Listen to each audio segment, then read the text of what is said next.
Орой мэнд үзэгчдээ цэнзүргүй ярианы энэ удаагийн дугаар эхлэхэд бэлэн боллоо. Манай өнөөдрийн зочноор шудраг өрсөлдөөн хэрэглэгчийн төлөө газрын дарга Магна оролцож байна. Танд орой мэнд хүргэе.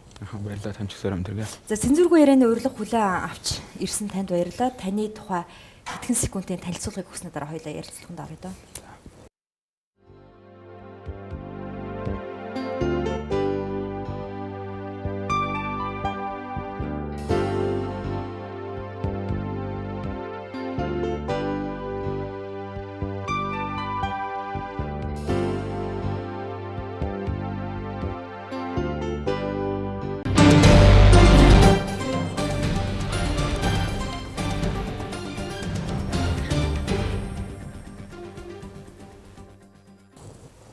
За үзэгчдээ энэ бол 2 дугаар сууг цэнзүргүй яриа танд хүрэхэд бэлэн боллоо.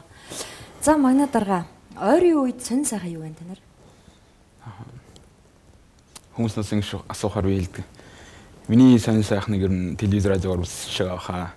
Харин танаар сонь сайхан юу байна л гэж асуудаг юм да. Би таны ярилцлаганд бэлдээд нэлээд завгүй байлаа л да өнөөдөр. За таны хамгийн сүүлд бидэнд хүргэсэн мэдээлэл бол одоо арилжааны банкуудыг торгох, тэдний үйл ажиллагаанд тэдний үйл ажиллагааг тагнуулын ерөнхий газраас шалгуулах мэдээллийг авсан. Энэ ямар учиртай юм бэ? Торгохоор биш. Тийм хоёр асуудал. Та хоёр асуудлыг нийлүүлээд байгаа. Тийм би өөрөө судалгаа ярьчаа. За. Нэгдүгээр та арилжааны банкнаас зээл авч үзсэн бол таны авсан зээлийн чинь 1% шимтгэлж авдаг. Тэгж авдаг. Тийм. Дараа нь энэ шимтгэлээ юу гэж тайлбарладаг вэ гэхээр зээл гаргасны одоо зардлаа гэж авдаг тийм ээ. Дээрээс нь шөөм хураамж гэж авдаг. Натриат гэж авдаг. Энэ бүгд нэргээд маш их нэг зээл авч байгаа хүмүүс дарамтулдаг байхгүй. Энэ төгөөрөө зөв юм уу буруу юм уу гэвэл ямар ч хүмүүс энийг зөв гэж хэлдэггүй тийм ээ. Тэгээ бид нараас Монгол банктай нэг өнгөрсөн оны бараг 6 дугаар сар гэдэг чинь бараг 1 жилийн хугацаанд Монгол банкны нөхдөд асуудал тавьсан. Монгол банкны нөхдөд бас нэлээд хойрог ганцхан хөдөлж өгөөгүй л дээ. Гэхдээ яг бидний шахсны үр дүнд бас нэг журам баталж гаргасан. Тэр нь юу гэхээр одоо энэ шимтгэл хураамжийн илт байдлын журам гэж нэг журам гаргасан. Энэ журам гарсны үндсэн дээр бид нараас арилжааны банкудад шаардлага тавих боломж бүрдсэн. Тэгээд тэр шаардлагыг одоо өнгөрсөн 5 дахь өдөр байна уу? Өнгөрсөн 7 хоногийн 2 дахь өдөр хүргүүлсэн баг хэвээр. Энэ шаардлагыг биелүүлэх хэвээр арай торгоогүй байгаа. Тийм. Шаардлагад хэдэн хоногийн хугацаа өгсөн? Шаардлага 30 хоногийн хугацаатай. 30 хоногийн дотор банкуд өөрсдийнхөө журмыг өөрчлөх хэвээр. Ер нь шимтгэл байж болно. Гэхдээ тэр 1% гэдэг бол өөрөө шудраг ус байхгүй. Жишээл та 1 тэрбум төгрөгийн зээл болоод 10 сая төгрөгийн асуудал яригдчихэв. 3 тэрбум төгрөгийн зээл авахд 30 сая асуудал яригдчихэж байгаа байхгүй.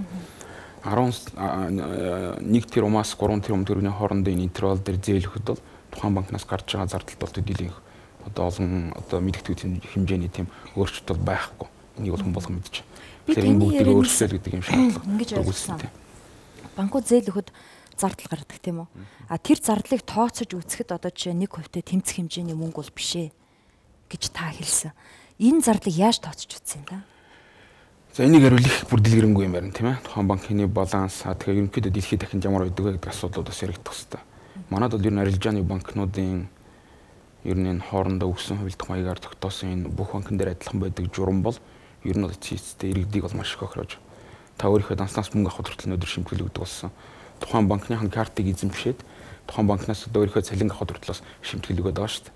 Ер нь бол иймэрхүү зүйл бол байх. Банк хооронд гүйлгээхийн шимтгэл төлж. За яг банк хоорондын гүйлгээнд бол ойлгож шимтгэл бас тодорхой хэмжээний байж болно клирингээр дамжиж байгаа учраас.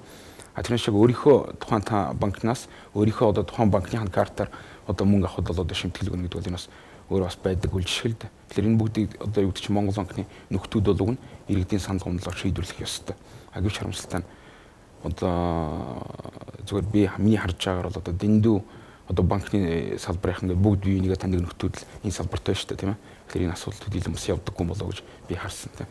Яг иргэн хүнийхээ хувьд таны нэрийг дэмжиж болж байна. Тийм ээ. Би ч гэсэн зээл авч утсан бас л шимтгэлээ төлсөн. Гэтэл одоо за банкнуудын зүгээс харъя л да. Тэр наад одоо шаардлагыг чи яаж хүлээж авсан? Одоо таныг одоо эсэргүүцэх юм уу ийм боломж байхгүй гэсэн хариу өгсөн үү? Одоогийн байдлаар хариу ирүүлэх байна. Гэхдээ нэг хариу ирүүлэх байх тийм. Гэхдээ ер нь бол зүгээр манай банкны нөхдүүд ярьдаг юм бол ер нь гадаадд ч гэсэн ийм зүйл байдгаа гэж ярьдаг. Миний мэдхийн ер нь зүгээр банкны үндсэн орлого бол хадгаламж зээлийн хүний зөрөгөөс ашиг олж байгаа шүү дээ тийм. Манайд бол энэ зөрөө дэндүү өндөр гэдгийг хүмүүс бүгдээ сайн мэднэ. Тэгэхээр энийг бол тэр гадны их тийм баг хүүтэй жилийн 3-4% хүүтэй зээл өгдөг банкуудын авдаг шимтгэлтэй бол харьцуулна гэдэг бол өөрөө бас зөв биш л дээ. Зөв харьцуулалт биш. Таны банк руу хийсэн ээлж товтлогоо довтлогоо гэж би яг нэрлэе л да. Энэ эхний асуудал нь бол шимтгэл. За хоёрдугаарх нь та бол ингэж ярьсан байсан. Банкуудын орлогын 70-80% нь одоо валютын ханшийн зөрүүн дээрээс олсон орлого байна. Зарим нэг банкны тийм. Тий. Тэгэхээр энэ доллар одоо өсөхийг одоо банкуд мэдчихсэн, урьдчилан мэдчихсэн байх магадaltaй. Тийм учраас тагнуулын ерөнхий газараа шалгуулнаа гэсэн мэс. Яг үнэ. Зарим нэг банкны өнгөрсөн 13 онд олсон ашигыг харахад ихэнх ашиг нь зөвхөн валютын ханшны зөрүүн дээрээс олсон ашиг байгаа байхгүй. Энэ өөрөөр хэлбэл тухайн банк бол позициях зөв авсан байна гэсэн үг.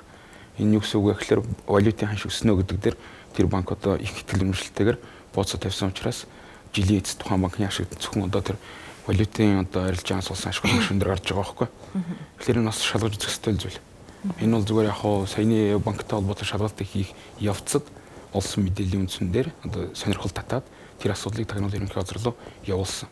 Үнэхээр одоо юу гэдэг чинь Монголд валютын арилжааны зах гэж байхгүй. Маргаашийн ханшийг өнөөдөр одоо 4 цагт Монгол банкны валютын газар бэлддэг байхгүй.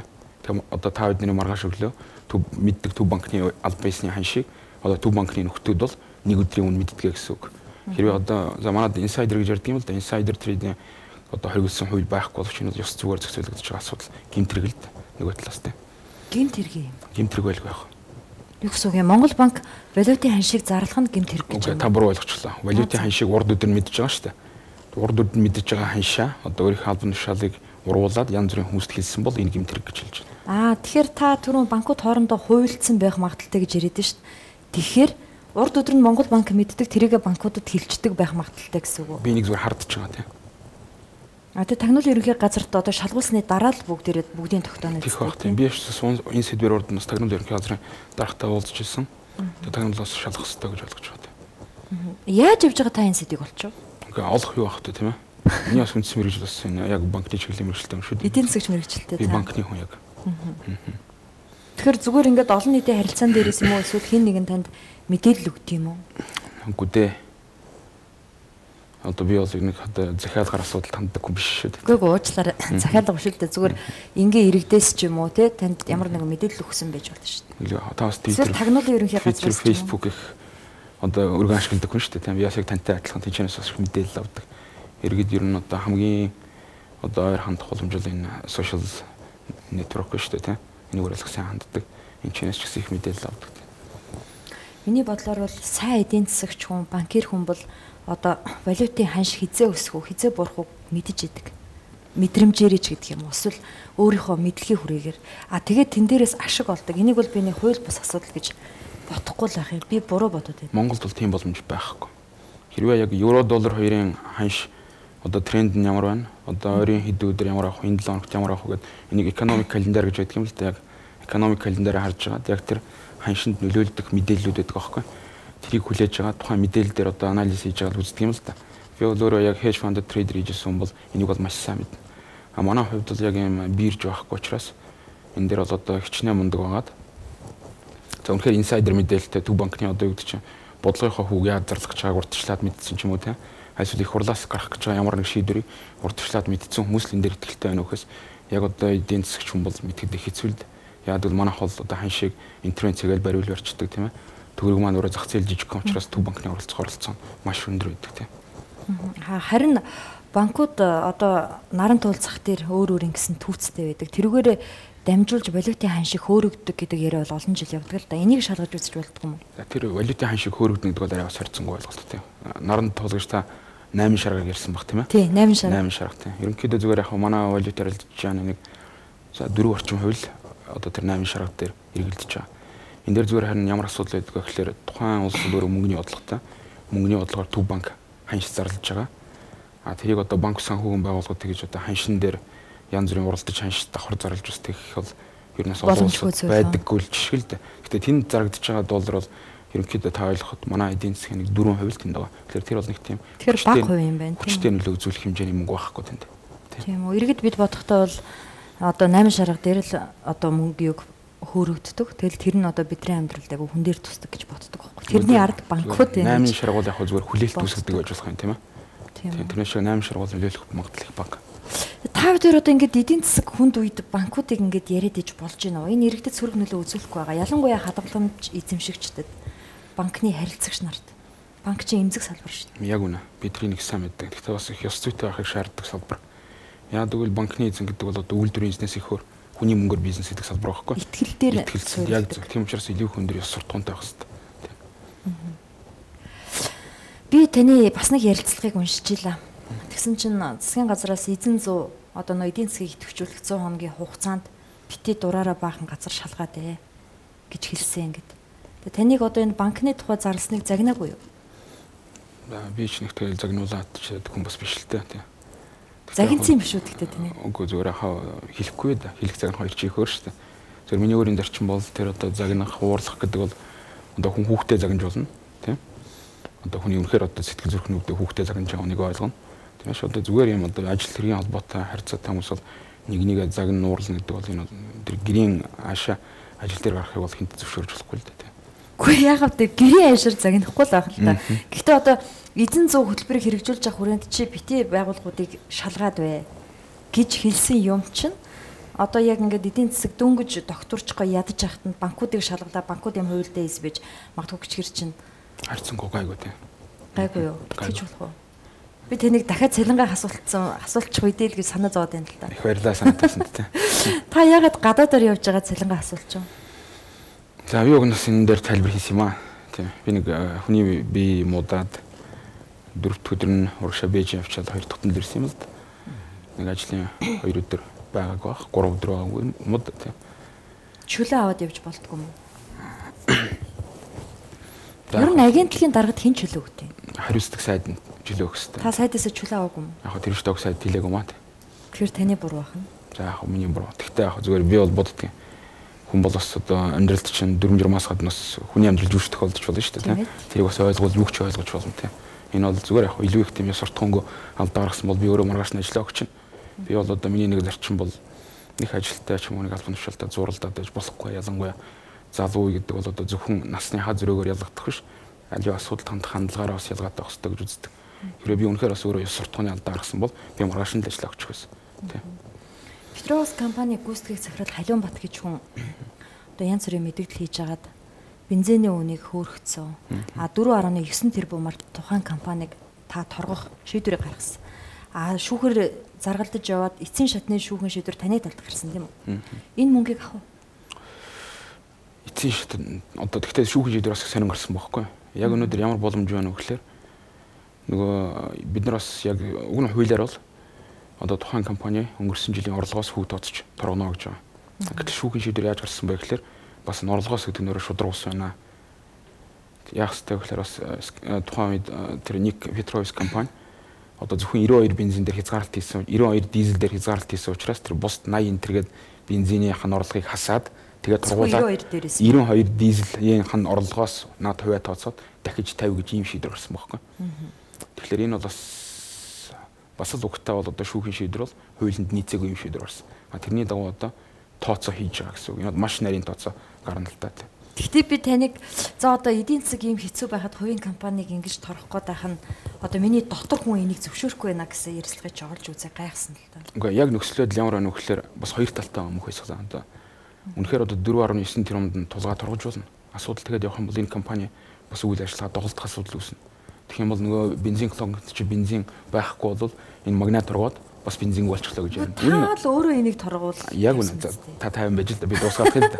Та бас маш 50 байна. Та олон жил сонд сэтгүүлч байсан болохоор бас телевизийн сэтгүүлч чинь хүний яриаг бас нэг дуустал сонсох боломж ярих боломжийг олох хэрэгтэй байхгүй. Тийм. Дараа нь яг бичгэд нэгээр бах шууд үзэж байгаа үзэгчдэд бас арай өөр өгдөг бах тийм ээ. Арай бас баг тавьчих юм бол нөгөө магнит чинь бас Петроустай хамт ингээ хувилдаад тургуулын баг тавьчихлаа гэж ярих бах тийм ээ. Би энэ асуудлыг шадар сайдын хүрээнд ярьсан. Одоо энэ тургуулыг ямар хэмжээнд тавих вэ? Үнэхээр эдийн засаг хүнд байна уу, үл хүнд байна? Энийг бол зөвшөөрөх ёстой. Гэхдээ энэ тургуулыг бас ямар хэмжээнд авах ёстой юм бэ? Ямар ч байсан дахиж тийм зах зээл дээр зохиомл, хомсдол гэдэг бид нар одоо зүйл ангаар тэр компаниг шүүхтэд ялсан л да. Урд өмнө бол манай эдийн засгийн түүхэнд байгаагүй ийм шинэ кейс. Тэгэхээр бол тургуулыг авах ёстой үгүй авах ёстой. Хэмжээ нь харин зөв байх ёстой гэдэг ийм зарчимтай байна. 4.9 гэдэг тоо яаж гарч ирсэн? 4.9 гэдэг бол Петроус компани 2013 оны орлогоос хувь тооцоод 2% торгосон тургуул. Байрны үнийг та барина гэж амлажсэн. Байрны үннийг тогтворжуулна гэж. Гэтэл байрны үн тогтворчсангүй. Энэ алдаа нь хаана гарч вэ? бас яг нэг үний юм ярэ. Би бас яг ерөнхий сайд биш болохоор надаас шалтгааллахгүй зүйл маш их байна.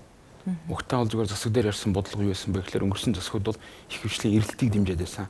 Эрэлтийг дэмжих гэдэг бол янз бүрийн хөнгөлөлттэй зээлүүд их олгодог. Тэр нэгэн цаана нийлүүлэлтэн бага зүйл дээр эрэлтийг дэмжихээр үн өсөх нь бол энэ чинь зах зээлийн зүй тогтолцоо байхгүй. Тийм учраас шинээр байгуулагдсан засгийн газар бол зөвхөн нийлүүлэлтийг дэмжиж энэ нэргээд хөөсийг хаглаад өөрөөр энэ байрны гэж байгаа энэ үнийг бол одоо тухайн одоо юу гэдэг чинь зах зээлийн боттой ханшин дээр аваачаа гэсэн ийм бодлого байсан. Энэний хүрээнд ч гэсэн бас эхний ээлжинд бол үүнээс буух тренд бол ажиглагдчихсэн та ч гэсэн санаж байгаа. Ер нь бид нар тооцоо гэдэг үзэхэд тухайн үеийн ханшаар тийм ээ Америк долларын ханш 1200-аас 300-ийн орчим багт бол 1 м квадрат байрны яг өөрийнх нь одоо баригдаж байгаа үн бол нэг 500 мянга орчим төгрөгөөр л баригдажсэн. Энэ юу уучлаарай 600 700 мянга орчим төгрөгөөр баригдажсэн.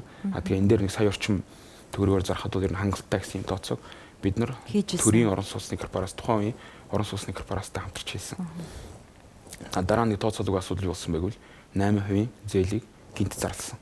Энэ бол яхахгүй нөгөө тал дээр явж исэн бодлогыг сармагжуулж огцом эрэлтийг энэ зах зээл дээр бий болгосон. 8% зээл чи магнаа дарга нэлээ яригдчихэж гарсан шүү дээ. Тэгтээ цаг үе олоог байсан. Яагаад вэ гэхээр одоо хятадаас бараа аваад иргээд мөнгө өгвөл та маргааш чад аваад ирнэ шүү дээ тийм ээ. Байшин бариа гэдэг өгсөн зээл бол 1 жилийн дараа чинь байшин болж байгаа байхгүй. Хамгийн хурданда. Гэтэл нөгөө зээлээ өнөөдөр өчөөд маргааш 8% одоо зээл одоо барилгын компаниудыг дэмжичээд маргааш нь одоо эрэлтийн нэргээ дэмжинэ гэдэг нь бас цаг үе олоогүй зүйл байсан. 8% зээл зөв байсан үгүй зөв байсан. Цаг хугацааны хувьд бас эндүү яарснаас л өнөөдөр эрэлтийг дэмжсэн гэж бодож байна уу? Яг үнэ. Тухайн үед бас нийлүүлэлт нь хангагдаагүй үед эрэлт бүр огцом одоо нэмэгдсэн шүү дээ. Тэгэхээр үн хөөрөгдсөн. Үн хөөрөгдсөн. Ийм л явдал болсон тий. Энийг дахиад буулгах ямарч боломж байгаагүй. Би одоо бас харж байна л да. Одоо ерөнхийдөө байрны үн бол бууж байгаа. Өнөөдөр одоо юу гэдэг чинь нэг дундаж байр бол нэг сая 800-аас нэг 200 төгрөгийн орчимд байна над дээр байгаа тоогоор. Би одоо цаас харснаа л ярьж штэ тийм ээ. Энэс хямдхан жишээ байгаа. Үнтэй ч байгаа тийм дундаж чинь би ярьж байгаа. Гэхдээ ер нь бол зүгээр энэ бас манай зах зээл дээрээс хөөсөөс харж байна л да яхаг. Байрны эрэлт бол одоо маш багассан. Энийг дагаад үн буурж байгаа. Үн буурна гэдэг бол нэг зах зээл дээрээс хөөс харж байна. Бодлогын алдаа хаана гарсан? Засгийн газар дээр гарсан уу? Монгол банкн дээр гарсан уу? Төв банк бас тэндүү яарсан л да тийм. Тухайн үед энэ яарсан шалтгааныг та юу гэж үздэг вэ? Би энэ дээр нэг шалтгаан хэлмээр байна. Юмыг нэг өнгөрсөн хон тэгсэн бол ингэсэн бол гэж ярих тийм. Ер нь ийм л явдал болсон гэж бондын мөнгө гинт орж ирсэн.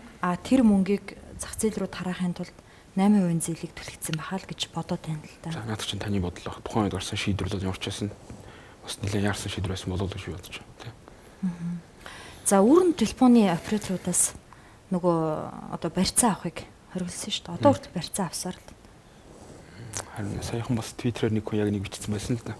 Гэхдээ та хэрвээ 6 жилээс дээш хэрэглэсэн бол таны барьцааг буцаагаад өгсөн байх хэрэгтэй. Одоо шинэ гарч байгаа дугаарууд дээр барьцаа 200 мянга болсон байна л да. Би уржигдэрхэн очиж үзлээ. 200 мянга болсон бахаар хөөе нөгөө магнагийн шийдвэр яач вэ гэсэн чинь хөөе оператор яаж мэдэх вэ? Бид нар ямар шийдвэр гаргасан бэ гэхээр бүр юуг байна хөрөөл билүүгдүүлээ. Барьцааг байна гэсэн шийдвэр гаргаагүй. Тийм боломж ч байхгүй. Яагаад гэвэл өнөөдөр бас манай нийгмийн ерөнхий төлөвшил ямар аваа вэ? Бүр барьцаагүй тэр дугаарыг өчвөл тухайн эрсдлийг хэн хариуцах вэ? Тийм биз? Үнэн үү тийм ээ? Тэгэхээр бид нар яасан бэ гэхээр эхний ээлжинд ямар ч байсан шатараатаар барьцаанаас чөлөөлөё гэдэг бодлого барьсан. Эхний ээлжинд манай оператор компаниуд 10 жил хэрэгэлсэн хэрэглэгчдийн одоо барьцааг чөлөөлөё гэж чөлөөлсөн. Энэний дараа бид бас дахиж ярилцаад 10 жил бас нэлээд урт хугацаа юм байна. Тэгвэл яд 6 жил рүү оруулъя гэж 6 жил рүү асуудлыг оруулсан. Тэгээд явсан. Одоо бол 6 жил дээр байгаа. Өшөө цаашдаа бид нар ярилцж байгаа энэ жилийг буулгана. Дараа нь бас одоо бидний яг одоо ярилцж байгаа үүрэн телефоны компаниудтай ярилцаад яваад байгаа нэг юу вэ гэхээр таны депозит гэдэг тэр барьцаан дээр чинь одоо хүү тооцож тэр хүүгийн одоо мөнгө биш маа гэхэд ихний ээлжинд урамшуул хэлбэрээр өгөх асуудлыг ярьж байгаа. Ямар ч байсан над хэлснээр би Unitel-ийн захиралтай өнгөрсөн 7 хоногт уулзсан, ойрын шийдвэр гаргасан, Movicom шийдвэр гаргах гэж байгаа. G-Mobile-аас тууз дээр асуудал яригдж байгаа гэж надад хэлсэн байгаа тийм. Хэлцээрийн шатанд явж байгаа. Ер нь гэхдээ нааштай байгаа. Бид нар ерөөдөө ойлголцсон. Одоо харин ямар хэлбэрээр тэр урамшуул байгаа гэдэг дээр ярилцж байгаа. Бид нар бол эхлээд мөнгөөр нөгчгөө гэдэг асуудал ярьсан. Яг бас мөнгөөр нэхлээр нэг 100 мянган барьцаанд сарын одоо 1% тэрхлээр бас дэндүү бага үнийн дүн болохгүй. Тэрийг бас яаж хийх вэ гэдэг нь бас хүндрэл учраад байсан учраас урамшуул хэлбэрээр иргэдэд олгодог болё гэдэг асуудал яригдж байгаа тийм. Одоо тэгээд гар утасны төлбөр секундээр тооцож гинөө, минутаар тооцож гинөө. Таны сонголт. Хэрвээ та бага ярддаг ажил хэрэгч хүн бол оператор компани дээр очиод секундын гормлөө шилжүүлж болж байгаа тийм. Хүсэхгүй бол та хуучнараа явж болно. Бас хүмүүс ярьдаг юм л да. Магна бүгдийн секунд руу шилжүүлэхгүй яасан юм бэ гэж тийм ээ. Үнэхээр тэгсэн бол зарим нэг нь урдных нь багц надад таалагддаг байсан. Ягаад намайг тийм хил ам нэлээд гарсан шүү дээ. Хүчээр секунд хэнийг ч хүчээр шилжүүлээгүй мөнх байсгалаа тийм. Тэр зүгээр л одоо юу гэдэг чинь цуурхал байсан баг тийм. Яг тийм гомдол тавьжсан хүмүүс байсан шүү. Яг тэр зүгээр л яг ер нь хүнийг одоо юу ч хийсэн шүүмжилдэг хүмүүс байна шүү дээ тийм. Одоо ингээл та бүдэрийн энэ яриа ингээл сая нэлээд юм ярьлаа шүү дээ. Гэтэл энэ болгон анхны хэлсэндээ биш л байгаа байхгүй. Буцаал одоо судалгаа хэлэлцээрийн шатанд очиж. Яг тодорхой хэлдэ юун дээр биш байна. Одоо чинь гар утсан. Гар утсны юу? Одоо саяны тэр нөгөө нэг та чинь юуг байхгүй болгох гэсэн барьцаг. Харин та миний ярьслахаас үзээрэй. Ер нь бол барьцаа байхгүй болох ёстой гэсэн байр суурь баримтлал нь ер нь аль ч тохиолдолд ингэж төмөх байсаа нэг юм ойлго. Би хэрэглэгчийн талд нэг үг хэлнэ. Нөгөө талд нөгөө компани ярих шиг байна. Үнэн үү? Энэ хоёрын дундын шийдвэрлэл гарч байгаа байхгүй. Та бодоо яагаад та уг нь надад хэлэх хэрэгтэй байхгүй. Магна би бас ингээд гар утасныхаа барьцааг бас авцсан. 6 жилээс илүү хэрэглэсэн. Чамд их баярлалаа гэсэн бол надад дуран болох байхгүй. Ойлгосон биз? Энэ ч миний санаачилж хийсэн. Танд хүмүүс тэгж хэлэхгүй нөө. Зөндөө хэлж байгаа тийм. Тэр хүмүүсийн урмал намайг ажил хийлэгдэж шүү дээ ер нь бол. Тэгэхээр хараа би тань зүгээр ингэж хэлэх гээд байна л да. Та нэг шийдвэр гаргаад тэ өөрийнхөө бодож байгааг шууд ард түмэнд зарлахаар ард түмэн тэрийг чинь маш их хүлээлттэй хүлээж авч байгаа байхгүй. Гэтэл эргээд тэр чинь амьдрал шал өөр болчиход байгаа байхгүй. Өөрөн телефоныхонтой уулзсан, ярилцсан. Одоо та ингээл чинь хоошоогоо асуудал болсон юм шиг. Жишээ нь Петроус компани байна. Тухайн үед л өстой олигархыг барьж аваад торгочлоо гэсэн одоо ингээл дээж өгөн шийдвэр ингээ гарцсан байна. Одоо та эдийн засгийн ийм хэцүү үед тэр компаниг 4.9-оор А92 бензин дээрсэн торгох уугүй юу гэдэг хэцүү л болсон байгаа зү. Тэгэхээр би таныг энд юу хэлэх гээд байна гэхээр аливаа шийдвэрийг аливаа ямиг олон нийтэд зарлахдаа сэтгэлийн хөдөлгөөнөөр зарлаад байна уугүй юу? Үгүй дээ тийм. Тэгж л харагдаад байх юм. Та буруу харж байна тийм. Ер нь ямар ч юмыг сайн талаас нь харуул харж болно. Бас буруу талаас нь харж болно тийм ээ. Ерөнхийдөө ажил хийнэ гэдэг чинь асуудал өөр дээрээ галдууддаг байхгүй. Хэрвээ одоо тэр жишээ нь таксины юу вэ? За байж л да энийг яриад дуусгах гэдэг. Тийм. Ер нь зүгээр юм багхгүй мөхөс та сонсч юу гэхэл би уг нэг тийм найрсаг урамсгалт ярилцлага болох гэсэн. Тэгээд би бас их 50 орж ирсэн. Ер нь их тийм дайрах шинжтэй ярилцлага болж байна л да. Найрсаг биш үү? Харин тийм байна, найрсаг биш байна. Зүгээр энэ илүү зүгээр яг үнэ. Тийм дөрөс гэсэн юм би ч угаасаа дургу. Цензургүй яриа шүү. Яг үнэ цензургүй зүгээр ямар ч юм. Би угаасаа дөрөс гэсэн юм дэх дургу. Тийм. Сонсч нийгэм тайлбарлаж байгаа тийм. Таксины асуудал дээр ч их олон удаа тайлбарласан. Юу вэ гэхээр магна бол таксины үнийг мэддэг хүн биш ээ. Тухайн үед нийтийн тээврийн газраас таксины үнийг нэмэх гэж байгаа юм байна гэдэг мэдээлэл авсан. Ямар үндслээр нэмэх гэж байгаа юм бэ гэсэн. Үнэхээр ийм алдагдaltaй, ийм тооцоотой байна гэдэг тооцоо гэсэн. Үнэхээр таксины үнийг нэмэх гэж байгаа бол та нар надад стандартаа мөрдүүлээ. Тоол уртаа болоо. Тэгэхээр дараа нь үнийхээ асуудлыг яриа л гэсэн бохоггүй. Тэгэл тэр нөрөөс энэ сац бол зөвхөн таксины үнийг магна нэмэх гэж байгаа юм шиг асуудлууд явцсан. Өнөөдөр яг над дээр ямар гомдол хамгийн их ирж байгааг бол такси ерөөсөө тоолургүй байна. Тэгээ такси одоо юу гэдэг чи ойрхон газар явахгүй байна. Тийм ээ? Тэгээ такси одоо юу гэдэг чинь онгоцны удлаас одоо таксинд суухаар амнда орсон үнийг хилээд байна гэдэг гомдол ирээд байгаа байхгүй. Уг нь энэ бүгдийг чинь шийдэх гээд стандартыг мөрдүүлээ тэр үнийг бас нэг хэмжээнд навчил шийдчих гэсэн. Магадгүй та эмэгтэй хүн харанхуй шнөөр таксинд суугаад хэлсэн үнийг л өгдөг байлгүй дээ тийм ээ. Чи худлаа яриад гэж хэлэх тийм зэрэг олон эмэгтэй хүнээс гарахгүй байх. Үнэндээ хэдэн километр гарсныг ч мэдэхгүй. Үнэн. Энэ бүх чинь та хэдэн дээр галдаж байгааг ч мэдэхгүй байхгүй. Тэгэхээр тэр үед яг таксины албан бусаар 1000-аар л явдаг байсан. Албан ёсоор бол 700 гэдэг ханштай байсан. Тэр яг албан ёсоор 1000 болгочих. Тэгээд энэ бүх стандартыг хэмжүүлээл гэсэн бохоггүй. Ийм асуудал болсон. Одоо саяны би ярьж байгаа нийтийн асуудал гэхэд энэ бол анх удаа Монголын эдийн засгийн түүхэнд та зохиомжтой хомсдол үүсгэлээ гэж торгуул тавьсан ийм зүйл. Урд өмнө манай нийгэмд ямар жишээ байсан бэ гэвэл ерөнхийдөө урд өдөр нь бензин байхгүй гэж бүгдээрээ бензинээ зархаа болдог. Маргааш нь нэгэнд одоо хүмүүс бензин байхгүй болж байгаа юм бол ямар ч хүн дээр авахд бэлэн болдог шүү дээ нийгмийн сэтгэл зүй. Тэгтэн үнэ дуртайгаараа нэмдэг ийм биш байсан нэг үйл байсан. Энийг байхгүй болгосон. Одоо энэ нэг дээр тавьсан 4.9 тэрбумын торгуул улсын дээд шүүхээр бие бичлэлтэй манай байгууллага ялцны үр дүнд бол дахиж ямар ч юм одоо бензиний нефтийн компани зохиомжтой хомсдол үүсгэх боломж олцоо байхгүй болсон. Үнэхээр таны агуулгад бензин байж ивэл та тэрийг тухайн үеийнх нь үнээр зархал үүргээ хүлээж байгаа байхгүй. Зүг биз? Яг одоо саяны одоо би гар утсан дээр бас дахиад тодруулах гэж юу вэ гэхээр зүгээр байсан юмыг бас тэнд одоо хүмүүс олон жилдээ тэр мөнгө хадгалуулаад тэр нь одоо зүгээр байгаа юм байна. Энэ иргэдийн мөнгийг буцааж өгөөч гэсэн. Бас нөгөө компаниуд явчихсан бас бодтой зүйл хийж байгаа байхгүй. Магна хэрвээ бүгдийг буцаагаад өгчих юм бол энэчнээс хүмүүс нөгөө төлбөрөө төлчөөд мөнгөө төлөхгүй зугатаачвал үүсэх хэрэгслийг хэн хариуцах вэ? Өнөөдөр манай бас нийгмийн одоо юу гэдэг чинь байгаа энэ төвшин бас нийгмийн өнөөдөр ёс зүй тийм ээ. Тэр одоо баруун Европ ч юм уу хойд Америктэй харьцуулахад бас арай доогуур байгаа нь үнэн байхгүй да мөхөслөө. Тийм учраас бид нар аль талаасаа ярилцсан. Эхний ээлжинд 10 жил гэсэн. Дараа 6-аар орж та харж 2 жилийн дараа 4 рүү орно. Өшөө манай нэг хүн ногдох дотоодын нэвтрэгдэхүүн $10,000 хүрээд ирэх юм бол та хүссэн утсаа ямар нэгэн барьцаагүйгээр л авдаг болно шүү дээ, тийм ээ. Энэ л байхгүй дээ. Эм чи шатраатай байна. Хичнээн мундаг эмэгтэй хүн хүүхдийг 3 сар төрүүлж чадахгүй үнэн үү? Хичнээн мундаг байлгаа хүүхд 9 сард л төрдөг байхгүй.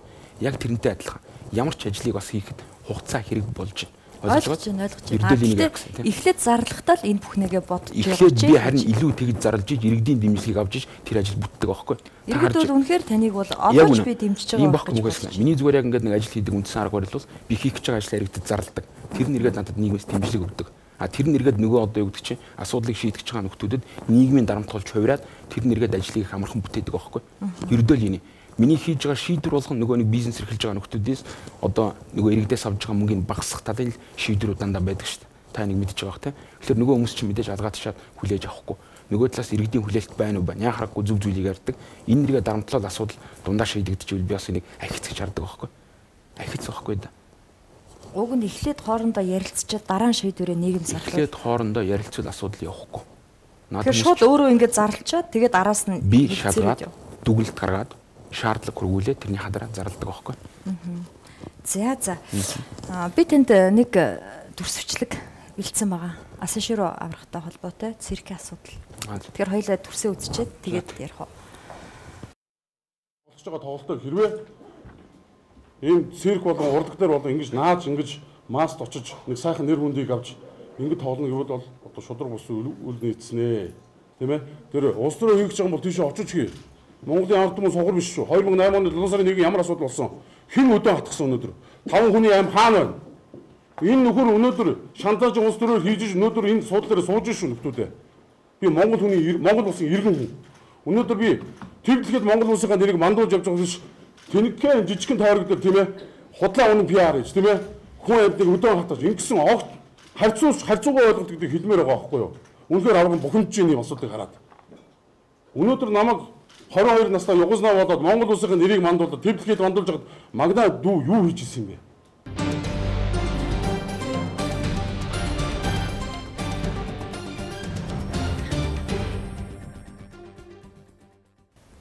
За энэ бол 2 дугаар сууг бидний ярилцлага үргэлжилж байна. За энэ бичлэг Хилийн бахар тухай үеийн тийм ээ. Нилээн дуйлаан тарьсан. Та юу гэж бодож байна? Яг ер нь спортын юм бол иймэрхүү огцсон байхгүй бас болдгоо гэдэг тийм ээ. Тийм. Ойлгож шүү дээ. Ер нь бас нас залуу байхад ямар ч хүнийг зүрхээрээ юм ярьчих гэдэг. Тэгээ нэг яг нэг хүн нас нараа яваад ирэх хэрэг тайван. Би өнөөдөр бас Элеонора Рузвельт гэдэг Америк ерөнхийлөгч Рузвельтийн эхнэрийн хамгийн сүүл сондогс ярьцлага уншижсэн. Ер нь 70 хүрээд ирэхээр юунд ч их яарахаа уйлдаг юм да. Бүх юм цаг хугацааны гэдэг ойлгодог болдог гэж тийм ээ. Тэгэхээр ер нь залуу байхад хүмүүс юм байна. Би ч гэсэн залуудаа юм байсан тийм. Асаншир аврагч нь танаас ах юм шүү. Та залуудаа юм байсан. Ер нь биологийн наснаас өөр нэг нас байдаг. Би бол хүнийг одоо юу гэдэг чинь хараад аль одоо 40-тэй одоо тийм бас хангалттай шүнийг тэрэх үү тийм ээ. Аль 20-тай мундаг илүү их мундаг болц хүнийг тэрэх үү. Хүний биологийн наснаас өөр нэг нас байдаг. Би тэр насаар нь хүмүүстэй харьцдаг. Таныг одоо циркийн хувьчлалын тухай үүрэг өгсөн шүү дээ та. Алдаагаа засаа гэдэгтээ энэний хариуд ийм мэдээлэл хийсэн л дээ. Тэгэхээр одоо циркийн асуудал ямар шатанда яваа вэ? Цирк гэхэлэр бас та хоёр асуудал байгаа шүү. Нэг нь юу гэхэлэр Royal Plaza гэж компани циркийн өмчийг эзэмшиж байгаа нэг компани асуудал байгаа. Нөгөөх нь үндэсний цирк гэж компани байгаа. Бид нар энэ хоёр одоо аж ахуй нэгжид хоёуланд нь шаардлага хүргэсэн. Үндэсний цирк гэдэг бол юу гэхэлэр нөгөө нэг гэрээгээр хүлээс үүргээ биелүүлээрэ. Тэр нь юу гэхэлэр ан амьтдтай болоо нөгөө жилд хамгийн багадаа 99 удаа тоглолт хийсэн тэр тоглолтоо хий. Дээрээс нөгөө циркийн ажилчдын тог бууруулахгүй гэсэн. Тэр циркийн ажилчдын тоол анх одоо хувьчлал явуулахад бол 200 гаруй байсан. 200 гаруйд нь эргээд хүрэх хэвээр. Энэ зөвхөн гэрээгээр хүлээс үүргэн л байхгүй да. Би үүргийн сануулсан.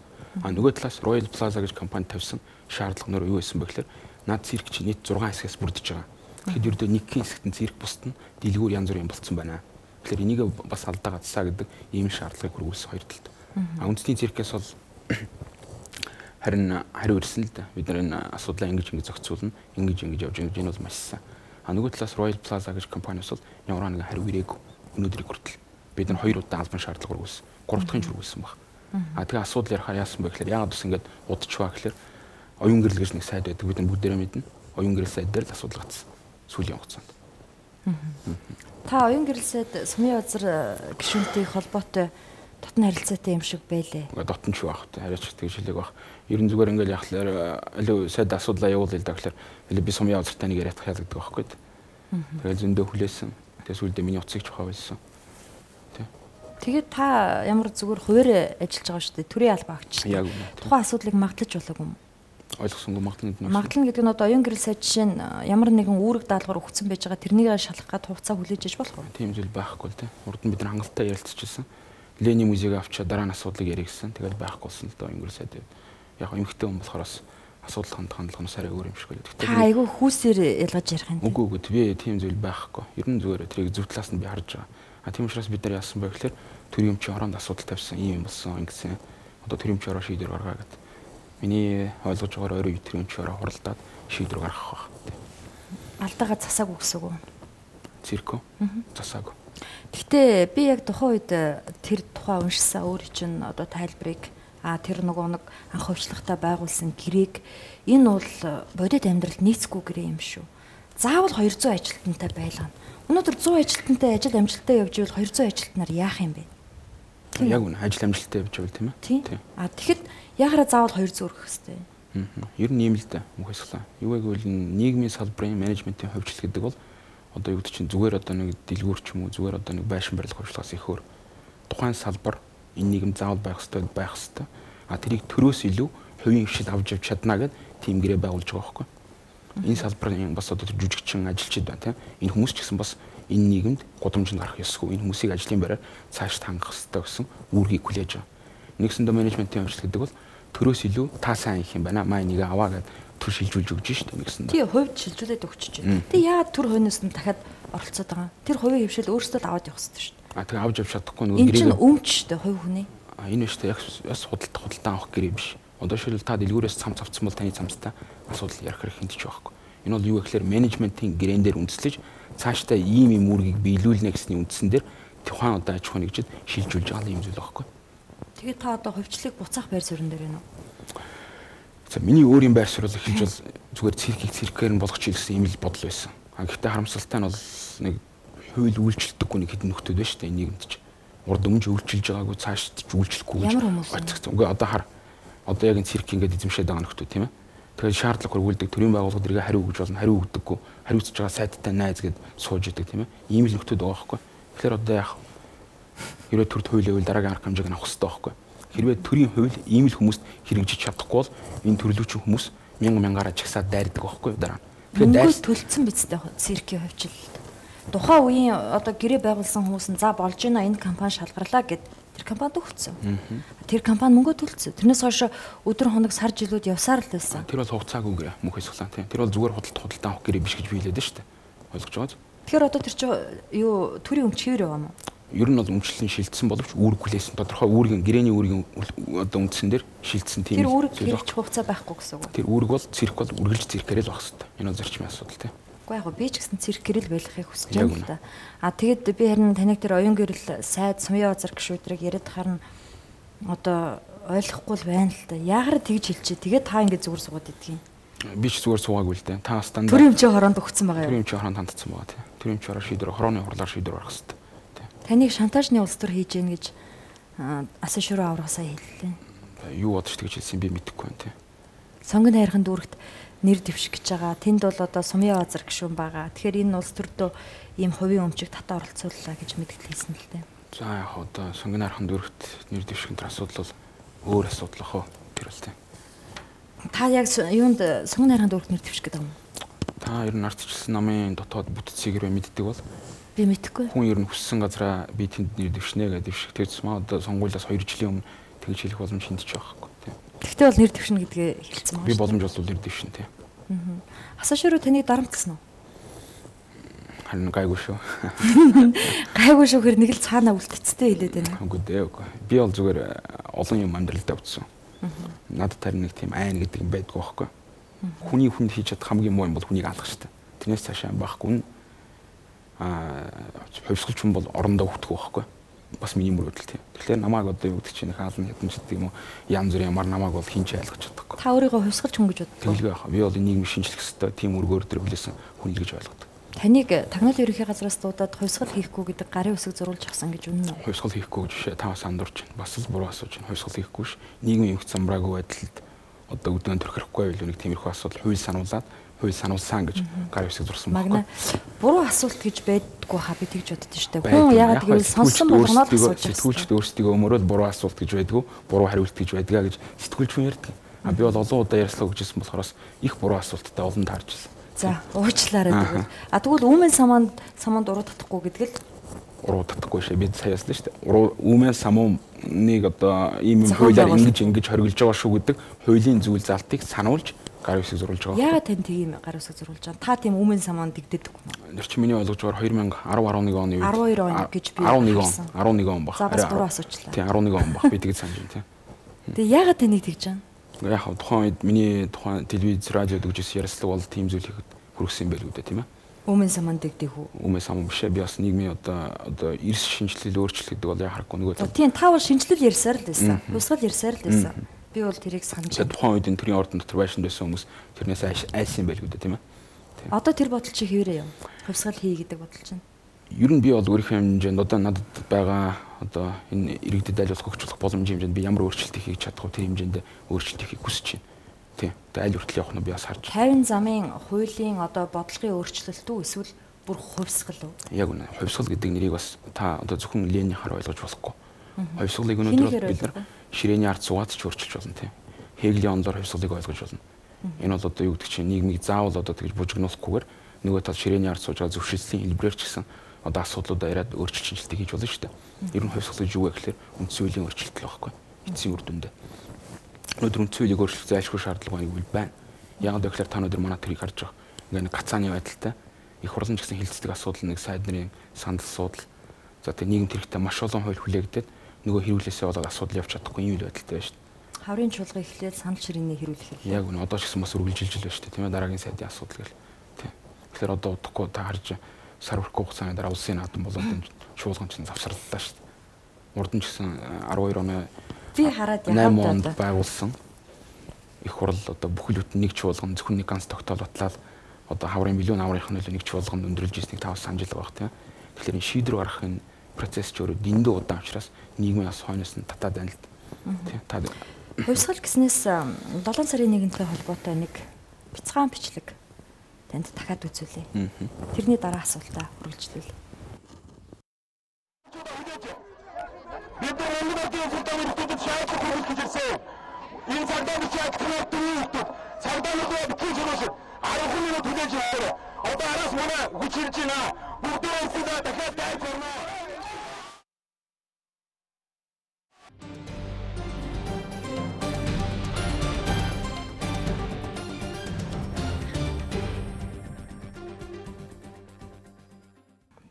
За тэгэхээр энэ одоо мөдгөн ардаас хүч ирнэ гэсэн энэ бяцхан бичлэгийг би YouTube-ээс хайж олж авсан. Бичлэгийн шаардлага хангахгүй байгаа. Тэгэхээр 7 сар таныг оролцсон гэдгээр бол 7 сарын 1-ний холбоотой асуулт асууж өгөөч гэж маш олон үзэгчдэд санал ирсэн. Энэ мэдээлэлээ та тайлбарлах уу? Ямар хүч ирэх гэж байна? 7 дугаар сарын 1-ний шүү дээ тийм. Зөвхөн яг энэ байшингийн урд болсон ямыг зөвхөн 7 сарын 1-нд болсон юм гэж ойлгож болохгүй.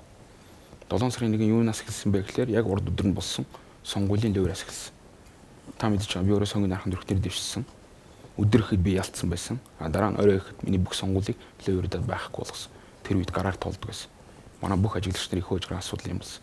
Би одоо юу болсныг хэлье. Би тухайн үед тойргийн хорон дээр орж хандсан. Тухайн үед бас бүх телевизээр л гарсан. Сонгуулийн архан дүргийн тойргийн хорон. Гэтэл тойргийн хорон өөрөө хуралдахгүйгээ цухтаацсан. Манайх шийдвэр гаргах хэрэг байхгүй. Тухайн үед санжив лигэл телевизээр Магнагийн сонгуулийг ингээд лөөрдөд ингээд ингэсэн юм аа. Магна дээр өгсөн сандыг өөр хин дээр ч хүлээ тэрэн дээр уншицсан ингээд буруугаа хүлээгээд нэг эмэгтэй уйлаад ярьслаа гэжсэн та санаж байгаас тэрийг? Тэрийг таны өгсөн ярилцлагуудыг санаж байна. Надад тэр эмэгтэйгийн нэр нь хүртэл одоо байна. Гэхдээ одоо хэлээд яах вэ тийм ээ? Олон жилийн сонгуулийн ерөнхий хороонд сонгуулийн хэсгийн хороонд ажиллаж байсан. Хэсгийн хороонд ажиллаж байсан. Тийм Магнагийн сонгуул сандыг ингээд уншицсан ингээд. Тэгэхээр тойргийн хорон дээр ноцсон тойргийн хорон бид нар шийдвэр гаргах хэрэг байхгүй. Юу гэж энэ хүн ч одоо ингээд сонгуулийг буруу уншснаа өөрөө энэ хүн ч хүлээмжшрээд хахад тэгээ асуудал ярьдгүй юм гэхээр хуулийн тийм байхгүй. Та сонгуулийн ерөнхий хороонд хандаж. За сонгуулийн ерөнхий хороонд дээр очсон. Тооны сонгуулийн ерөнхий хороонд дараа хэм блэ нөгөө би хариулъя гэдэг Баттулга нөхөр байсан тийм ээ. Баттулга шүн нөхөр яасан бэ гэхээр Магнанаас асуудал чинь шийдээд өгье. Чи өргөдөл ичээд эргээ түрээд ирэхгүй. Тэгэхээр би бас гин их залуу гэж Синийг телевизэд ярьслаг өгчөд очигээ Синийг телевиз ярьслаг өгч эргээ сонгуулийн ерөнхий хороор орсон.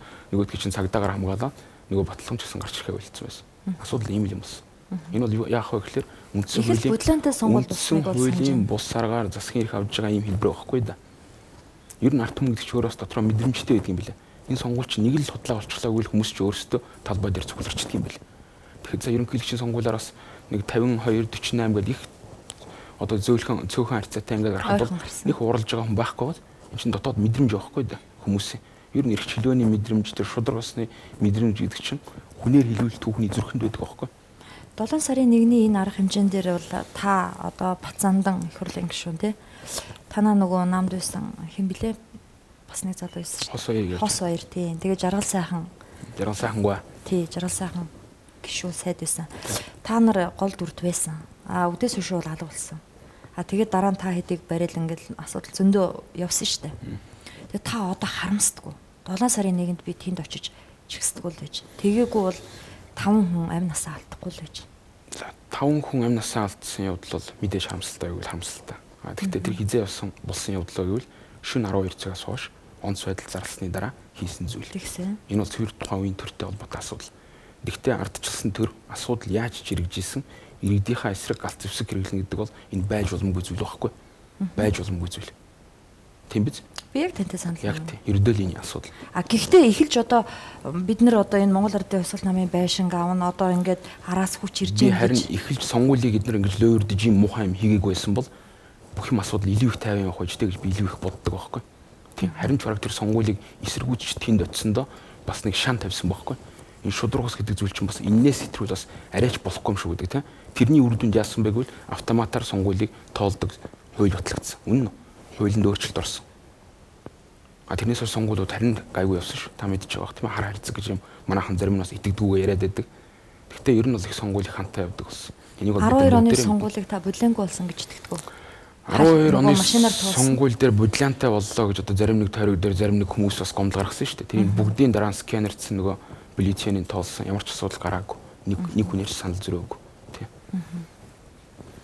Сонгуул болгоно л дараа нь хил амтал байдаг л да. Гэхдээ энэс хамгийн аймаар нь 8 оноос хойш бол гайгүй. Зүгээр боддоо тухайн үед бол иргэд бас шинэ хүмүүсийг хүссэн байхгүй. Шинжлэлийг хүссэн. Гэтэл яасан бэ гэхээр нэг хитгэн нөхөр нийлж хагаад тэрийг гаргаа энийг гаргаа гэдээ бүх сонгуулийг л өрдсөн шүү дээ. Тэгэхээр одоо яах вэ? Ард түмэнд ч эцсийн үлдэж байгаа юм чи жигс тэмцэл үст. Тийм үү? Жигсэд тэмцэгдэх их учиртай юм байна гэж бодсон шүү.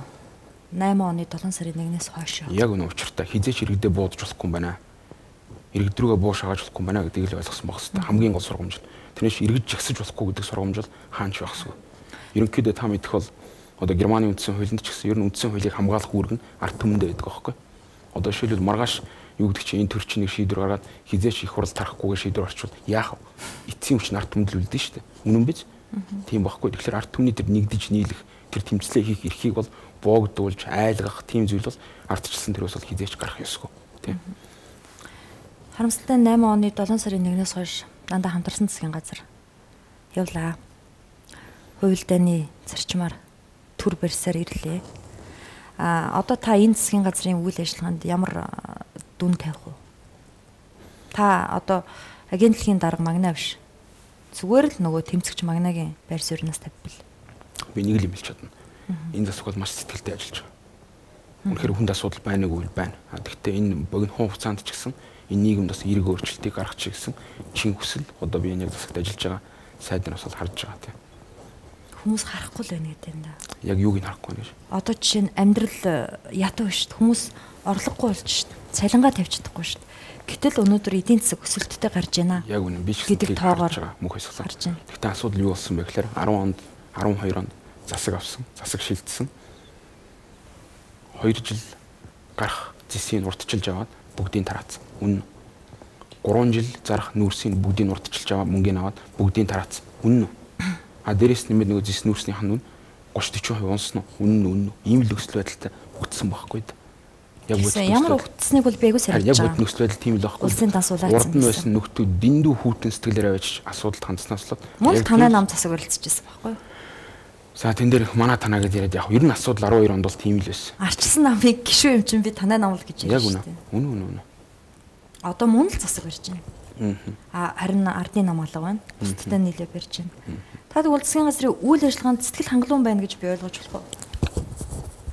Мэдээж би нийгэмд байгаа хүндрэлүүдийг бүгдийг нь ойлгож байна. Жирийн иргэдийн хувьд тэр эдийн засгийн өсөлт очихгүй байна.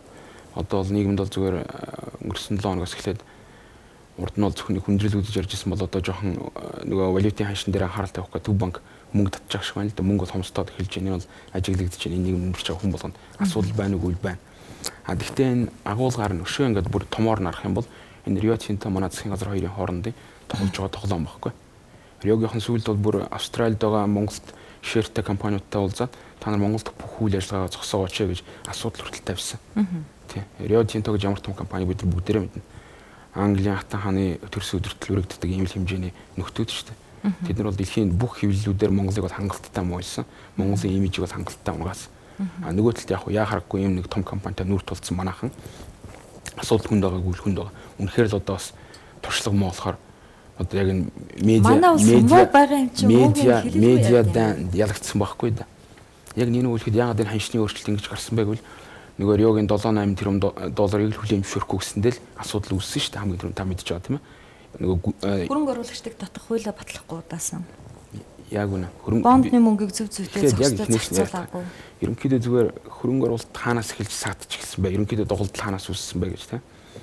2012 онд сонгуулийн өмнө батлагдсан стратегийн хөрөнгө оруулалтын тухай хууль гэж хууль батлагдсан. Та нэг мэдж байгаа. Энэ ямар ч утгатай хууль байсан бэ гэхээр тухайн улс энийн салбараа стратеги гэж тодорхойлоод тэнд нь ямар нэгэн гадаадын хөрөнгө оруулалт орохыг хориглосон хууль. Санаж байгаач энэ хуулийг хинхэн баталсныг одоо энэ ардын намын бүлгийн дарга гэж байгаа бямц тэргүүтээ нөхдүүд орилсоор байгаад батлуулсан. Үнэн биз? Энэ яасан бэ гэхээр хитгэн олигополь компани лобби байсан. Тухайн үед яхарахгүй гадаадын хөрөнгө оруулалт Монголд маш их орж ирсэн. Энэ нэргээ тухайн одоо салбарт эзэлж байгаа байр сууриа алдъя гэж айсан нөхдүүд одоо гадаадын хөрөнгө оруулалтаас өөрсдөө хамгаалж их хурлыг лобби гэж тийм хууль баталсан. Тэр яг пикийн хугарлын цаг байсан байхгүй. Яг тэр хууль батлагдсан 12 оны сонгуулиас өмнө нөгөө манай хөрөнгө оруулалтын өсөж исэн мөрийг хугарсан. Тэгэл юм явсан. Тэрнээс одоо та бас бодоор мэдээж сэтгүүлч хүн аль болох иргэдийн талд сургуулийн талд байх нь зөв. А гэхдээ яг одоо юу гэдэг чинь шинээр агуулгасан шинжилгээний засгийн газар гарч ирээд яг энэ шийдвэр нь ингэж буруу болоод хөрөнгө оруулагчийг ингэж үргээсэн гэдэг ч юм яг тийм асуудал бол ерөнхийдөө бараг байхгүй. Мэдээж яг тухайн ганц нэг хоёр сайдтай холбоотой хариуцлагагүй зүйлүүд байгаа юу байгаа. Тэрийг бол аль аль талдаа бүгд төлөмшөрж байгаа. Тийм. Магныг засгийн газрын талд байгааг харахад сонирн байна. Засгийн газрын гэхээсээ илүү өнөөдөр засгийг солио гэж бас тэр хүмүүс яриад шүү дээ тийм ээ. Яг иймэрхүү засаг солил асуудал бүр буруу яв. Энийг бол би мэдэрч байгаа байхгүй. Тэгээ дараа их нь хин гарч ирээд өшөө сайн явах юм. А дээрээс нь яг энэ одоо хөрөнгө оруулалтыг татгаж байгаа ийм эмзэггүй тэрээр засгаар оролдоо засгийг огцруулах юм бол хөрөнгө оруулагчдын итгэл бүр л авах. Тэнийг 5 оноос хойш мэддэг гэж хэлж болох байх. Анх иргэний хөдөлгөөн гэж гарч ирсэнээс хойш та тухайн үеийн эрх баригч нарт бүгдэндээ шүүмжлэлттэй хурц зөрөгтэй өгүүлдэг ус. Өнөөдөр ингээд агентлагийн дарга магнаттай ярилцаа сууж хаад засгийн газрыг өмөрч байгаа нь надад бол таалагдахгүй. Гэхдээ бусад хүмүүст яах юм бэ? Би бодтой адилыг л ярьлаа те. Бас заримдаа үнэн өнгөч зарим хүн таалагддаг шүү дээ тийм ээ. Тийм. Ардын намыг та үзэн яддаг хэвээр юу? Үзэн яддаг гэхээс илүү шүүмжилдэг гэж ойлгож байна тийм. Сая бол нэлээд хүчтэй ярьдаа шүү дээ ардын нам гэхээр би зүгээр гарч ийн л. Яг үнэ. Би бол зүгээр боддөг. Ерөнхийдөө энэ манай 90 оноос хойш үүссэн энэ бүх асуудал юунаас эхэлсэн бэ гэхээр тухайн үед одоо гарааны ижил нөхцөлгөө угсаалсан байхгүй да. Ардын намыг хаагаад, хөрөнгийг хураагаад яг хөө дахиад нөхдүүд нь бүртгүүлэх байсан баг. Тэгэхээр гарааны ижил нөхцөлөөс эхэлсэн бол Монгол улс төрийн намууд зөв төлөвшөл явах байсан. Гэтэл нөгөө тал 70-80 жилийн түүхтэй тийм том суурьтай намыг хэвээр нүлдээгээд ижилхэн гараан дээр тавихаар за тэрнээс л бусд нь юу ч байсан хамаагүй гэж баахан хүмүүс нэг дор орцсон байхгүй. Энэ ч эргээд энэ үзэл санааны ихээс илүү их ашигын нэгдэл болоод сүйдээ хувраад үзэл санаа гэдэг юм байхгүй болж шүү дээ. Төрийн албаагч хүн ингэж ярьж болох уу? Яаж ярьж? Одоо жишээ нь сүр хүчнийг ингэж одоо хүчтэй шүүмжилж бүр ингэж үсэл бодлоо илэрхийлж болох уу? Би зүгээр дүгнэлт хийж байна тийм. Тэрнээс бол их хурд сууж байгаа гişүүд бол хамаагүй л идэх юм шиг л шүү дээ. Төрийн албаагч шалгалт өгсөн үү та? Би төрийн албаагч шалгалт өгөөгүй. Яагаад? Өгөх шаардлага байхгүй. Манай одоо өрсөлдөөний тухай хуулиар. Юу? Танай агентлагийн тухай хуулиар уу? Тийм. Тусдаа. Яагаад гэвэл төрийн албаны тухай хуулиар агентлагийн даргаыг томилохдоо хуулийн дөөрөөр заагаагүй бол одоо ингэнэ гэд байдаг байхгүй. Гэтэл одоо тагнуулын ерөнхий газар, цагдаагийн ерөнхий газар манай газар бол тусдаа хуультай учраас хуулийн дөөрөөр заасан учраас асуудал шууд явна. Ерөнхий сайдын ерөнхий сайд санал болгоод асуудал. Танаас бас энэ асуултыг асууж өгөөрэй гэсэн. Харин. За сууд зөвмжлөгчдийн холбоо сүүх гэж байдаг. Энэ холбоо одоо сүүхийн мөнгөл дандаа нэмэгдээд байх юмаа гэсэн гомдол ирсэн л дээ. 1 м квадратын үнийг 150 төгрөгөөс нь одоо 300 болгочлоо магна дарга. Энэ дээр анхаарлаа хандуулаач. Дээрээс нь сүүхийн төлбөрт нэгтлэн бодогчийн цалин, бичих хэргийн зардал, нарийн бичгийн даргын зардал гэл ингээл орох юм. Гэсэн нэг тийм иргэний асуудал байсан. Би олон сүүхийн асуудлыг манай байгууллага шийдсэн. Хамгийн хүндрэлтэй асуудал юу гэдэг вэ гэхээр нөгөө иргэдөө идэхгүй байдаг. Яг өнөөдөр тэр дундын өмчлөлийн тухай хууль гэж байгаа шүү дээ, тийм ээ. Тэр хуулиар бол иргэдөө хуралдаад сөөхөө байгуулаад сөөхийнхээ үйл ажиллагаанд хяналт тавиад илүү мөнгө аваад байвал нөгөө удирдлагаас солиод ингээ явах боломжтой. Олон газар яг иймэрхүү асуудал тавиад нөгөө иргэд нь өөрсдөө гомдоод идэг мөртлөө яг нэг орой 30 минут хуралдаач гэхлээр ерөөсөө зөвлөрдөггүй. Яг л ийм асуудал байгаа байхгүй. Иргэдийн идэх гэдэг чинь ерөнхийдөө зүгээр бидний байгуулж байгаа нэг юм бас нэг үнд зүйлчөрөө юу гэхлээр идэвхтэй иргэн байхгүй да. Зүгээр нэг Facebook, Twitter-ээр нэг өөр нэр хийчихэд хүнийг дуртаагаараа хараад ирүүдэг биш те. Тэг кайф авдаг биш. Зүгээр л одоо юу гэдэг чинь өөрийнхөө төлөө үг хэлдэг. Өөрийнхөө төлөө ядаж нэг хуралд суудаг. Тим иргэн чи илүү үндсүүл байхгүй манай нийгэм. Гэтэл тим иргэдэг цөөхөн биш тас. Яг бод амьдрал дээр. Сөөхөө яг ингээд зөндөө шөмжилж байгаа мөртлөө за танаас сөөхий чи өөрчлөлтөө яг хүрээ дээрээ чигээ тэгэхээр ирдэггүй байхгүй бас ийм асуудал байдаг. Хөл бөмбөгийн дэлхийн аваргыг та хаана үзэх вэ? Гадуур л үзэх бах та тийм ээ. Олонтой газар. Тийм үү. Би гэхдээ бүгдийг үзэхгүй. Би нэг өөрийнхөө дэмжлэг багийн тоглолтыг л үзнэ тийм. Нэг ийм асуулт ирсэн. ЕТV гэж телевиз. Одоо хөл бөмбөгийг дамжуулах эрхийг авчаад одоо ингээд энэ тентхийн паб те асар хүн амтай олон цугласан газар дахиад мөнгө төлөө. Учраас 20-30 хүн цугласан бол тэдэн төгрөг. Тэрнээс дээшээ бол тэдэн төгрөг гэдэг юм тавиад ах юм а. Гэтэл адилхан кабелийнхаа мөнгийг төлсөн мэжээж яхаараа ийм байгаа юм бэ? Энэ нуглаа биш үү? Асууж өгөөч гэсэн. Тийм. Энийг ярих юм бол бас манай телевизүүдийн хоорондын хамтын ажиллагаа ямар хэмжээнд байгаа асуудлаас яригдана. Нөгөө монгол хүмүүс нэг нэгээ ойлголцож чаддаг. Өнөөдөр бид нар Английн Премьер Лигийг хүртэлээс асуудал үүссэн шүү дээ. Та мэдсэн баг тийм. Тэгэхэд хоорондоо уг нь эвтэй байгаад асуудлаа зохицуулаад хийчих юмыг нэгнийгэнтэй өрсөлдсөөр хагаад 6 дахин илүү үнээр Премьер Лигийг авсан байхгүй. Яг энэтэй адилхан. Хөл бөмбөгийн дэлхийн аваргыг шууд дамжуулах эрхийг хоорондоо өрсөлдсөөр хагаад бас л өнгөрсөн одоо 4 жилийн өмнөхтэй харьцуулахад 3-4 дахин илүү үнээр авцсан. Тэгэхээр угаасаа манай эдийн засгийн чөлөө жижиг эдийн засаг байхгүй. Нэг хэсэг хөөсөрсөн үйл хөөсөрсөн. Тэгэхээр одоо энэ хөөс хагарж байгаа энэ үед мэдээж одоо аж ахуйн нэгжүүд сурталчилгаа мэдээж бага өгнө. Тэгэхээр нөгөө их мөнгөөр хөөсөн дээр авцсан аж ахуйн нэгжч өөрөө асуудал нь хөндөж байгаа байхгүй яг одоо. Яг одоо сая нэг иргэний засгийн нэг компаниас үд аваарлаа шүү дээ тийм. Энд чинь юу вэ гэхээр ийм жижигхэн зах зээл дээр 4-5 авиа компани байна гэдэг бол өөрөө чинь бас зах зээлийн бус зүйл байхгүй да. Уу яг тэ тэр тэгэл өөрсдөө дампуурах эрх чөлөөгийн нөгөө сая ийснээс өөрсдөө дампуурлаа шүү дээ. Би зүгээр телевизүүдийн хоорондын ажиллагаа биш. Одоо жишээ нь телевизээр хөл бөмбөгийг үзэх гэдэг шүү дээ хүмүүс ойлгож байна. А тэгэн гот айгүй олоолаа үзмээр байна гэж байна. Тэр байгууллагаас нь манай телевизүүд хоорондоо өрсөлдсөөр хагаад нөгөө үнийн зах зээлийн үнээс хойш дээш нь болгоцсон байхгүй да. Нөгөө одоо гадны тэр одоо дамжуулж байгаа компаниас зах зээлийн үнээс дэндүү өндөр үнээр авсан. Би энэ тэгтээ компани бизнес пабд зархан зөв юм уу л гэдэг шүү дээ. Паб одоо чинь IPTV-гийнхаа мөнгийг төлж байгаа шүү дээ. Одоо сансар ч юм уу Univision-ийнхаа мөнгийг төлөөл үзүүлнэ. А гэтэл яахаараа тэнд 20-30 хүн найз нөхдөөрөө цугласны төлөө дахиад нэмж мөнгө авах гээд байгаа юм бэ? Энэ зөв үү буруу юу л? Энэ болохоор нөгөө компани яхаарахгүй тийм их үн төлсөн учраас тэрийг олж авахын тулд тухайн паб ресторануудад тавьж байгаа шаардлага байна. Тухайн байгууллагын маркетингийн асуудал. Тухайн байгууллагын маркетингийн асуудал байна. Гэхдээ яг одоо тэр нь ямар нэгэн ETV миний ойлгож байгаагаар бол одоо кабелийн телевиз агаараар тасдаг телевиз шүү дээ тийм ээ. Агаараар тасдаг гэж би ойлгож байгаа телевиз юм. Тим зүйлээр яриаг охроо тим зүйл байсан бол манай 79 сар гомдол ирэх хэвээр. Ирэх юм бол бид нар бас шалгах хэвээр. Ийм нэг асуулт ирээд байсан юм а. Тэгэд бараа үйлчилгээний үн одоо тарифыг бол хүчээр тогтооно гэж байхгүй. Таны наад яваад байгаа одоо тэр өрн телефоны операторууд руу хийсэн юм таксины үн за сөөх одоо энэ бүхэн чи буруу юм биш үү гэж одоо манай Twitter дээр бат инженер гэж та таних болоо да тийм хүн жиргсэн. Би нүний асуудлыг зөв асуулт юм байна гэж бодсон л доо. Батыг би мэднэ. Тийм. Бат бол өөрөө бас мэдээлэх муу байна. Бат бол өөрийнхөө унших хэвээр унших дуртай амийг л уншдаг юм шиг байна. Магна бол үн тогтоосон зүйл нэг ч байхгүй. Үнд нөлөөлөх гэж та оролдоод байгаа юм шиг. Жишээлбэл та хэлдэ яг юуны нөлөөлөх гэж оролцсон бэ? Гэхдээ одоо үүрэн телефоны хаа дээр уучлаарай би секундээр л тооцогснээс би үн яриаггүй шүү. Дээрээс нь та одоо тэр Petrovsk компани байна. Яасан? Би ерөөсөө юм ярьдгүй шүү 50 баграа цаа. Мөхөсгнэ. 4.9 тэрбумаар торгуул хийсэн үйлдэл дээр нь тавьж байгаа торгуул байхгүй да. Тэрнээс би одоо тэр зам одоо өнгөрсөн 1 жилийн хугацаанд бол энэ бензиний компаниуд бол төрөөс хөнгөлөлтөө зөөлгсөн. Энийг та мэдж байгаа тийм. Энэ нөгөө талаас юу гэхээр төрийн бодлого явж байгаа учраас нөгөө компаниудын ч бас хүлээх үүрэг байсан байхгүй да. Тийм учраас үнийг бол ингэж төр барьсан. Тэрнээс бус салбарт бүгдэнд нь оролцоод энэ гурилан дээрээс үнээрсэн та мэдж байгаа. Яасан бэ гэхээр бас хөнгөлөлтөө зөөлгсөн. Ер нь энэ хөнгөлөлтөө зөөлвдөг гэсэн бас зарим нэг шүүмжилж байгаа тийм ээ. Үнэхээр бас одоо чинь орон байрны үнийг барих гэж оролцож чадаагүй. Маш хэцүү нөхцөлөд ажиллахад энэ валютын ханш ингээд дэшээ явчихлаа шүү дээ. Яг энэ үед бас бид нар тэр одоо амжиргаан хамгийн хэцүү байгаа тэр хэсгүүдэд хамгийн их өргөн хэрэглэгддэг бараа бүтээгдэхүүнийх нь үнийг бас ямар ч байсан тэр бас тэр одоо гадны ямар нэг төр үнийг зохицуулдаггүй байхгүй да. Зүйлийн төр стратегийн үн инженерийн зөв байхгүй юу? Танд тийм асуулт тавьж өгөөч гэсэн. Тэгээ би тавилаа. Та зүгээр бат инженерийн зөв гэж надад хэлэх гэсэн юм уу? Эсвэл зүгээр бат инженерийн асуултыг надад тавих гэсэн юм уу? Асуултыг танд тавилаа, дээрээс нь би бат инженерийг дэмжиж байна. Тэгвэл бат инженер та хоёр яг зарим асуудал дээр буруу байна. Энэ дээр төр бүх хүнийг хавтгааруулж оролцуулна гэвэл буруу. Би бас энэтэй саналдаг. Стратегийн энэ бараа бүтээгдэхүүн дээр дэлхийн бүх оронд төр нь өөрөө хэлбэл тэр одоо үнэндээ нөлөөлдөг байхгүй да.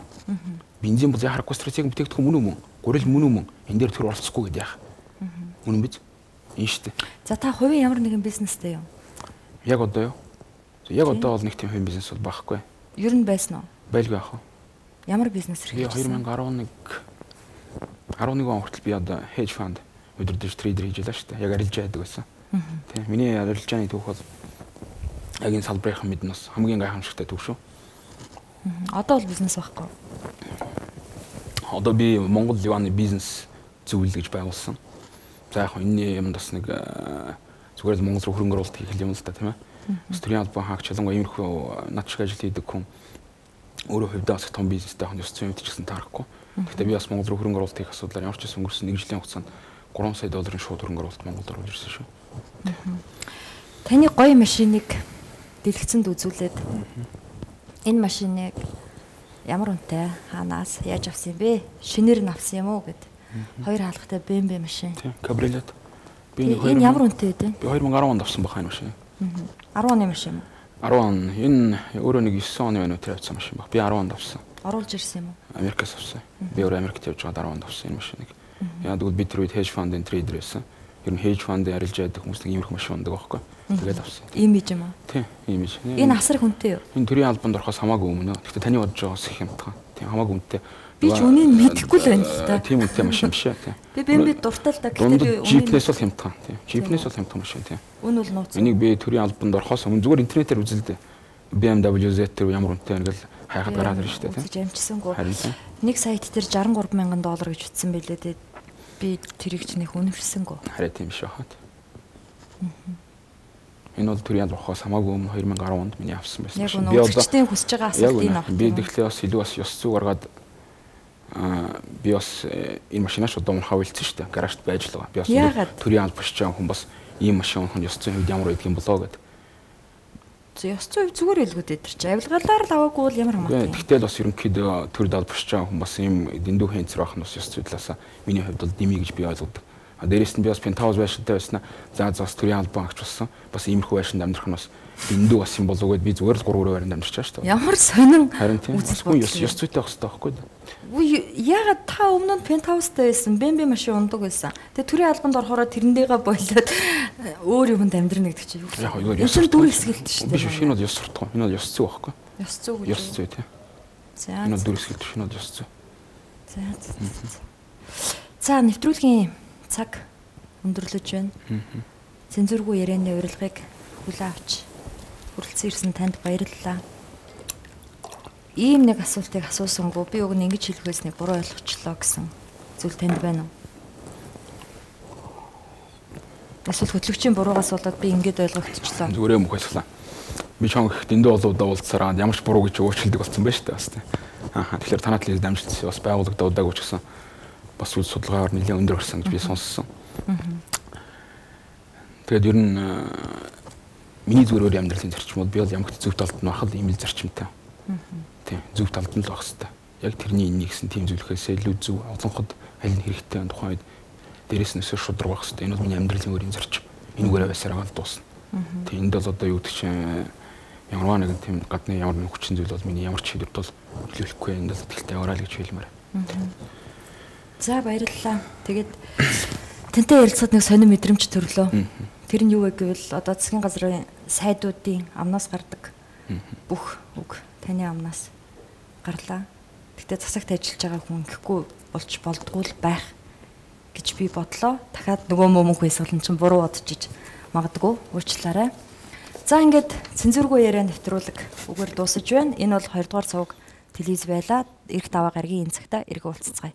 Баяртай үзэгчтэй.